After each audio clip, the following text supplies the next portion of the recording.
இயேசு கிறிஸ்துவின் நாமத்தினாலே இந்த மாலை நேரத்திலே உங்களை அன்போடு கூட வாழ்த்துகிறேன். கேரக்டர்ஸ் என்ற வார்த்தையின் அடிப்படையிலே நாம் சங்கீத புஸ்தகத்தை தியானித்துக் கொண்டிருக்கிறோம். இன்றைக்கும் நாம் சங்கீதம் 70 தியானிக்க போகிறோம். சங்கீதம் 70 5 வசனங்கள் இருப்பதை நாம் அறிந்து கொள்ள முடியும். இந்த சங்கீதத்திற்கு ஒரு தலைப்பு கொடுக்க வேண்டுமே என்றால், ஆண்டவரே என்னுடைய துன்பத்தை கண்டு தாமதியாதேயும் சீக்கிரமாய் வந்து உதவி செய்யும் என்று நாம் வைத்துக் கொள்ளலாம். இந்த சங்கீதம் 40ஆம் சங்கீதம் 13 முதல் 17 வசனங்களை நாம் பார்க்கின்ற பொழுது இது மறுபதிப்பாக அமைந்துள்ளதாக நாம் எண்ணிக்கொள்ளலாம். அப்சலோமிடமிருந்து தப்பி ஓடிய போது இச்சங்கீதம் எழுதப்பட்டிருக்கலாம். இது ஒரு குறுகிய பிரார்த்தனையாக, ஜபமாக அமைந்துள்ள ஒரு சங்கீதம்.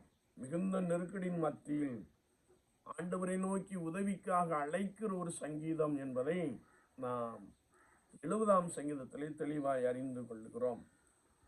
70ஆம் சங்கீதத்திலே முதலாவதாக 1ஆம் வசனத்தை நாம் தியானிக்கின்ற போது அவசர உதவிக்கான பிரார்த்தனை.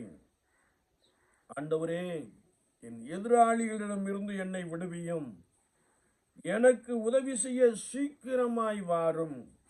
சங்கீதக்காரன் ஆண்டவரின் உதவிக்காக காத்திருக்கிற ஒரு தன்மையை நாம் பார்க்க முடியும். சங்கீதக்காரன் தன்னுடைய சுயபலத்தினாலே முந்தி செயல்படவில்லை, மாறாக கர்த்தருக்காக காத்திருக்கிற ஒரு கிருபையை பெற்ற மனிதன் என்பதை இந்த சங்கீதம் நமக்கு தெளிவாய் எடுத்து காண்பிக்கிறது. 2வது வசனத்திலே தாவீதின் நிலைப்பாட்டை நாம் பார்க்கின்ற போது, என் உயிரை போக்க வேண்டும் என்று விரும்புகிறவர்கள் வெட்கப்பட்டு போவார்களாக. என் பிராணனை, என் ஜீவனை, என் வாழ்க்கையை அழிக்க தேடுகிறார்கள், அவர்கள் வெட்கப்பட்டு போவார்களாக. எனக்கு தீங்கு செய்ய நினைப்பவர்கள் அல்லது விரும்புகிறவர்கள் லட்சை அடைவார்களாக. என்னுடைய துன்பத்தை குறித்து சந்தோஷப்படுகிறவர்களும் வெட்கப்பட்டு நாணி போவார்களாக என்று சொல்லுகிறார். இந்த 70ஆம் சங்கீதத்திலே 3ஆவதாக கர்த்தராகிய ஆண்டவரை தேடும் போது கர்த்தருடைய வார்த்தை சொல்லுகிறது, கர்த்தரை தேடும் போது ஆண்டவர் எதிரிகளை வெற்றி கொள்ள செய்கிறார். நாம் 2 நாளாகமத்தின் புஸ்தகம் 20ஆம் அதிகாரத்தை நாம் திருப்பிக் கொள்கின்ற பொழுது, யோசபாத் ராஜா கர்த்தரை தேடினான். எப்படிப்பட்ட சூழ்நிலையில் என்றால், யோசபாத்தை சுற்றிலும் அம்மோன் புத்திரர், மோவாப்பியர், இன்னும் பல தேசத்தார் வந்து சூழ்ந்து கொண்டார்கள். இந்த யோசபாத் யுத்தம் பண்ணுவதற்கு பதிலாக அவன் ஆண்டவரை தேடினான் என்று நாம் கர்த்தருடைய வேதத்திலே வாசிக்க முடியும். ஆண்டவரை தேடினான், ஆண்டவரை துதிக்கும்படியாய், ஸ்தோத்திரிக்கும்படியாய் ஒரு கூட்டத்தை நிறுத்தினான். யுத்த வீரர்களை நிறுத்துவதற்கு பதிலாக ஆண்டவரை துதிக்கிற கூட்டத்தை நிறுத்தினான். நடைபெற்ற சம்பவம் என்னவென்றால், எதிரிகள் தங்களுக்கு தாங்களே வெட்டி வீழ்ந்து போனார்கள். யோசபாத் வெற்றி பெற்றான் என்பதை நாம் தெளிவாய் அறிந்திருக்க முடியும். எனவேதான் சங்கீதக்காரன் சொல்லுகிறார், நாம் கர்த்தரை தேடுகின்ற பொழுது அவர் நமக்கு ஒரு பெரிய வெற்றியை கொடுக்கிறார். அது மாத்திரமல்ல, தேவனே ரட்சிக்கிறவர், தேவனே விடுவிக்கிறவர் என்று நிச்சயமாய் நம்புகிறவர்கள் தேவனுக்கு மகிமை உண்டாவதாக என்று எப்பொழுதும் ஆர்ப்பரிப்பார்களாக என்றும் சொல்லுகிறார்.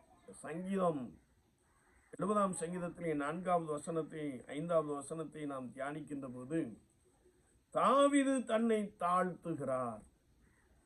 ஒருவேளை நானோ சிறுமையும் எளிமையுமானவன், தேவனே என்னிடத்தில் தீவிரமாய் வாரும். பரிசுத்த லூக்கா 18ஆம் அதிகாரம் 14ஆம் வசனத்திலே நாம் வாசிக்கின்ற பொழுது, தன்னைத்தான் தாழ்த்துகிறவன் எவனும் உயர்த்தப்படுவான், தன்னைத்தான் உயர்த்துகிறவன் எவனும் தாழ்த்தப்படுவான். இங்கே சங்கீதக்காரன் தன்னை ஆண்டவருக்கு முன்பதாக தாழ்த்துகின்ற ஒரு தன்மையை நாம் பார்க்கிறோம்.